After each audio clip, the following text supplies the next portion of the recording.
Ito ay kanilang sinunod, kailanman ay hindi magkakaroon ng cost pressure. Anong ibig sabihin po nito? Hindi po nila sinunod ang mga tuntunin. Nagbulag-bulagan sila sa mga tuntunin. Sapagkat ang pinag-uusapan natin ngayon, mga kababayan, ay halos 1 trilyon piso na nakulimbat sa kaban ng bayan. Ito na po siguro ang pinakamalaking pagnanakaw sa kasaysayan ng Republika ng Pilipinas. Tama po ang mga sinabi ng naunang nagsalita sa atin. Kailangan po natin talaga ang transparency.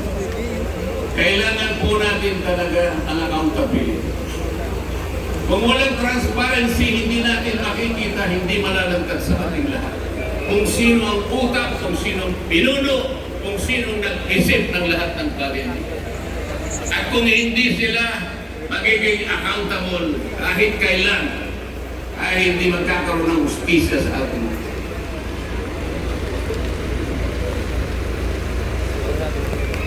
Ang graft and corruption po sa ating bansa, sa pag-iestima ng ilang nag-aral. Ito po ay nagre-represent ng halos 30% sa ating national budget. Kung ang ating national budget ay mahigit na 6 na trilyong piso, kayo na po ang pumuwelta kung ilan ang nawawala sa kaban ng bayan. Sa PPWH lamang po, sa budget lamang po ng isang ahensya nito, 1 trilyon po ang nadadagdag. Ito'y nakita po namin sa initial findings namin nung ako pa po ang chairman ng Blue Ribbon Committee. Dinadagdagan nila kung ano yung ceiling na binigay ng Department of Budget and Management. Meron silang tinatawag na allocables, meron silang tinatawag na leadership, meron silang tinatawag na program funds, at meron pang dagdag pagkatapos na magkaroon ng bicameral conference.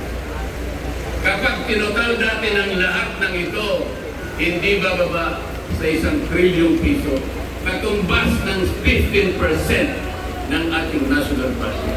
Ganyan po kalawak, ganyan katalamak, ganyan ang magnitude ng nakawan sa kaban ng bayan. Mga kababayan, papayagan po ba natin ito?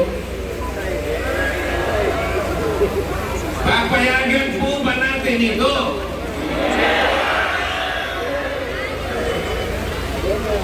Ano po ang nangyari dahil ganito nga ang naging resulta ng mga pangyayari? Alam po ba ninyo kung magkano ngayon ang outstanding debt, ang pagkakautang ng ating bansa?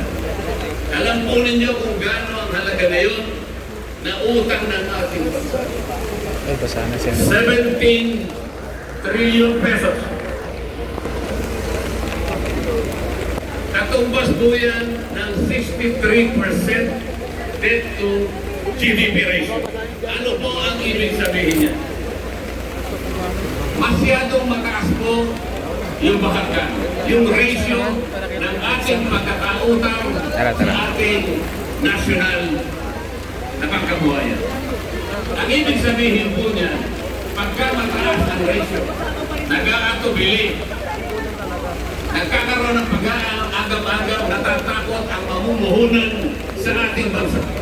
Baka hindi tayo makabayan sapagkat masyadong mataas ang ratio. Pati po yung mga nagpapautang na pandaigdigan.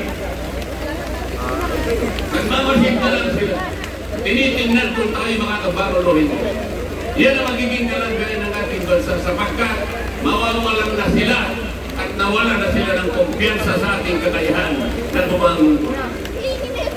Ang ibig pang sabihin niya, kung 63% ang ratio ng ating pagkakautang sa ating pagkalahatan kabuhayan, 63% ng ating ating kabuhayan ay nakalaan lamang sa pagbabayad ng ating utang. Ilan po ang matitira? 37% na lang ang gagamitin na panustos sa pangangailangan ng bawat isang mamamayan.